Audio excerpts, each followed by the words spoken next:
Somewhere in the world, right now, there is a refrigerator that is older than the person using it. Maybe it is in a grandparent's garage. Maybe it is in an old farmhouse.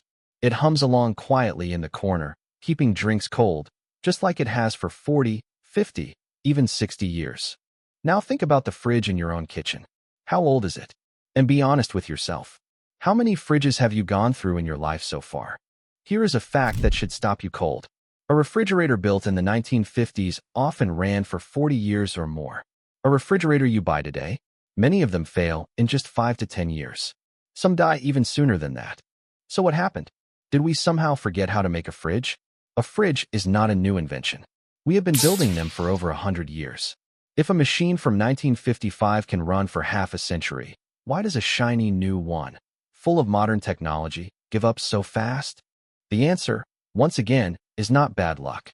It is a choice made by the people who build them.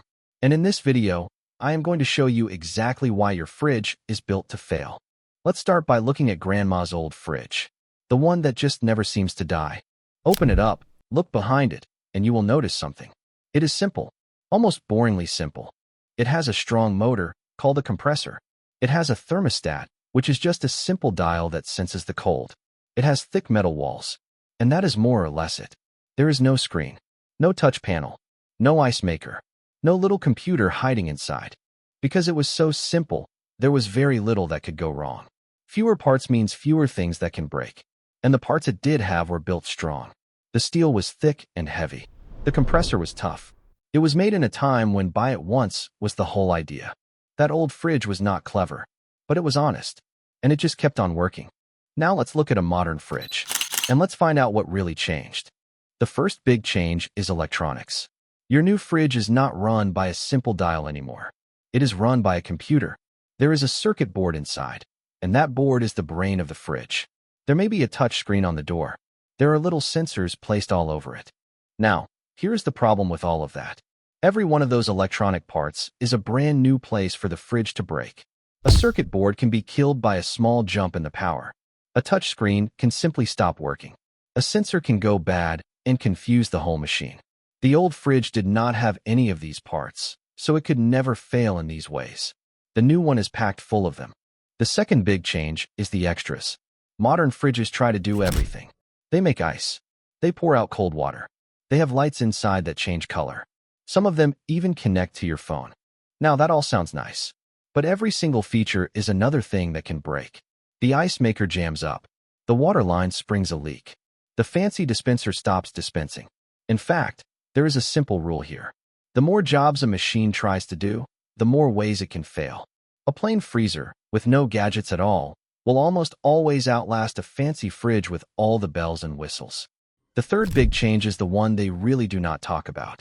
The materials. To sell fridges as cheaply as possible, companies cut costs everywhere they can.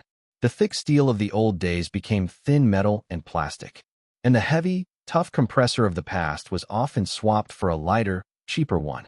One built to save a little energy, yes, but not built to last for 40 years. And that compressor is a story all on its own. The compressor is the heart of the fridge. If it dies, the whole fridge dies. A few years ago, one major brand faced a giant lawsuit in America over exactly this.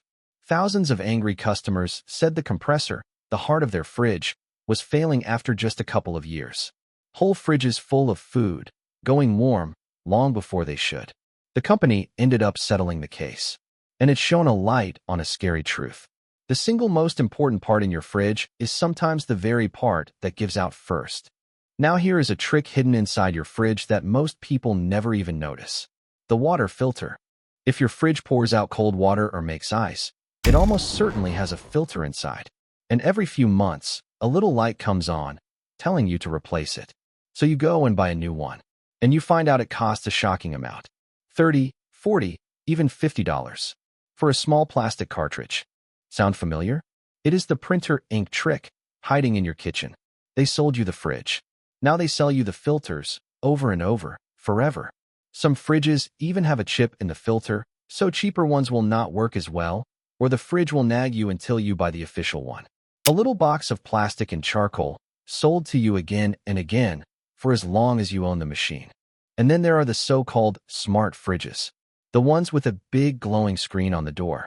You can watch videos on it, look at the weather, see inside with a camera. It feels like the future. But think about what that really is. It is a tablet computer bolted onto a fridge. And computers go out of date fast. In a few years, the company stops sending updates to that screen. The apps stop working. It gets slow. It becomes a useless brick stuck to your kitchen. The fridge part might be perfectly fine, but the smart part is already dead. You paid a lot of extra money for a feature that was designed to age like a phone. Fast. So your modern fridge is much more likely to break. But here is where the real trap snaps shut. What happens when it finally does break? You call a repair person. They come out and look at it, and they find that the broken part is the computer board or the compressor. Then they tell you the price, and your heart sinks. Very often, that one part, plus the labor to fit it, costs almost as much as a brand new fridge. Sometimes it even costs more. And sometimes, they cannot fix it at all. The part is sealed deep inside, or the company stopped making that part years ago. So a machine that is mostly fine gets a death sentence over one small piece nobody can replace. So what do they tell you? Honestly, it is not really worth fixing. You would be better off just buying a new one. And just like that, you are pushed into buying again. Not because the whole fridge is ruined, but because one part failed and the repair was priced so high that throwing the whole thing away starts to feel like the smart choice. A fridge is a giant, heavy machine, and you end up sending the whole thing to the dump because of one small part inside it. Now, to be fair, the companies do have one honest argument, and we should talk about it. Modern fridges do use less electricity than the old ones. That giant fridge in grandma's garage keeps things cold, but it can be a real hog on your power bill. Newer fridges are much kinder to your electric bill. That part is true, and it is a genuinely good thing.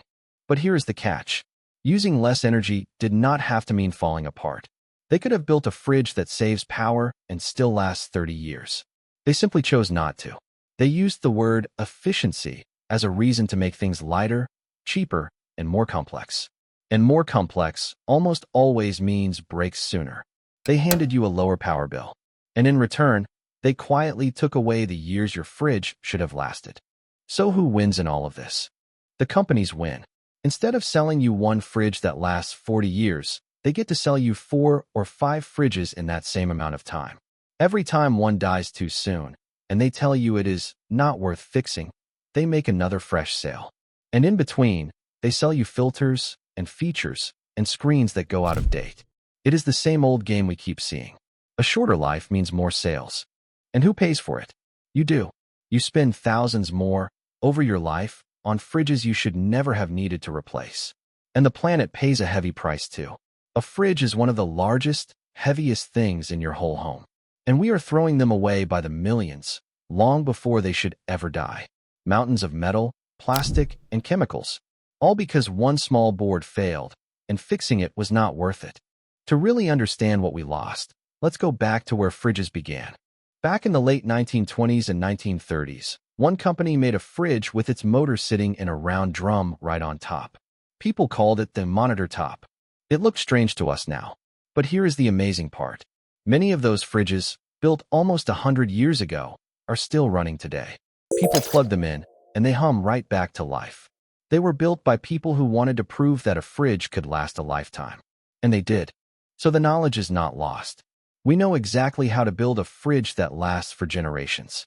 We did it a century ago, with far simpler tools than we have now.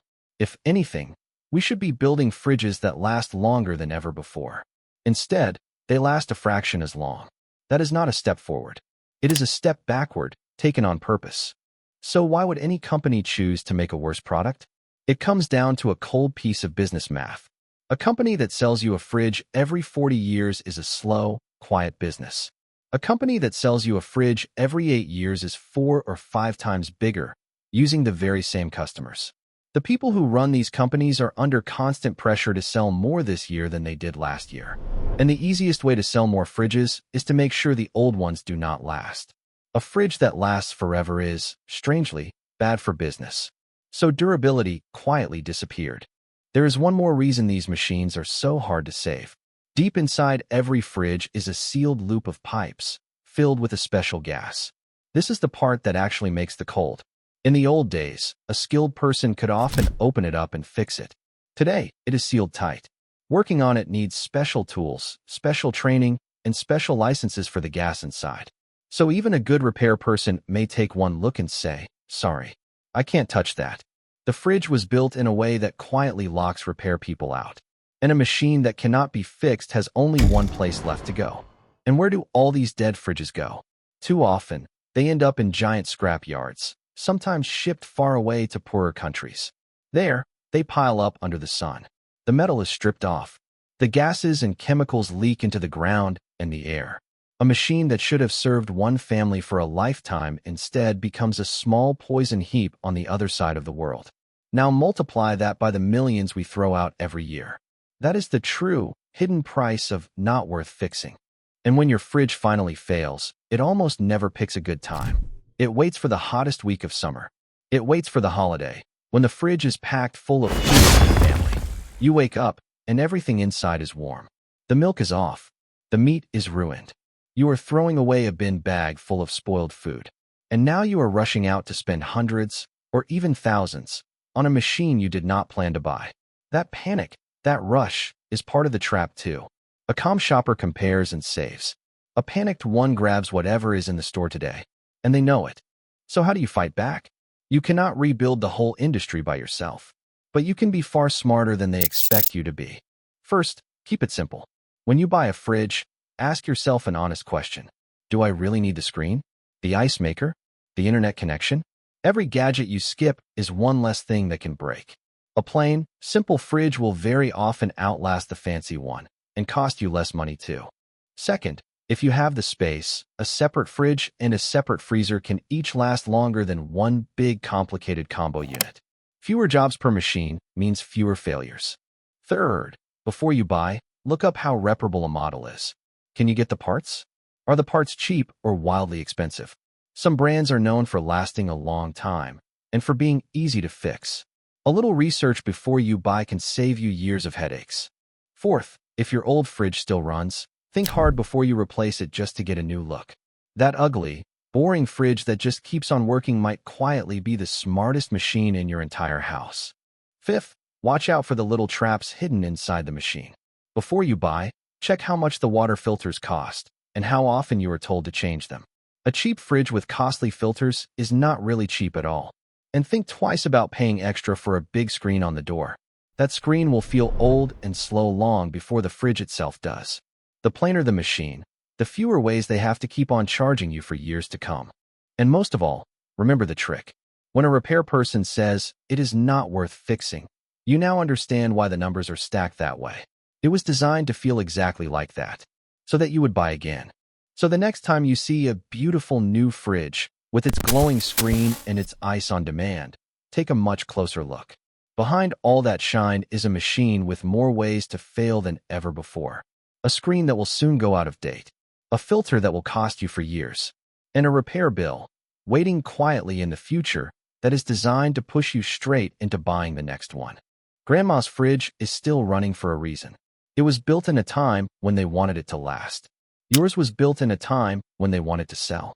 Again and again and again. But you do not have to play their game. You can choose the simple, tough machine over the flashy one. You can fix instead of toss, whenever fixing makes sense. You can hold on to the old workhorse that still runs. Every one of those choices is a small vote for a world where things are built to last again.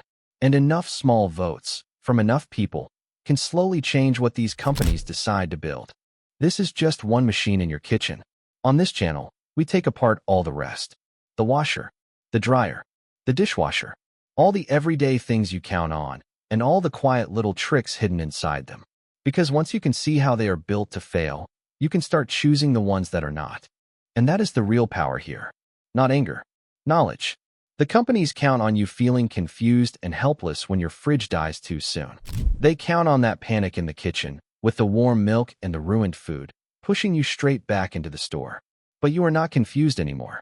You know what to look for. You know what to ask. And you know that a machine dying young is not always bad luck. Sometimes it is the plan. So stick around. There is a whole lot more to uncover.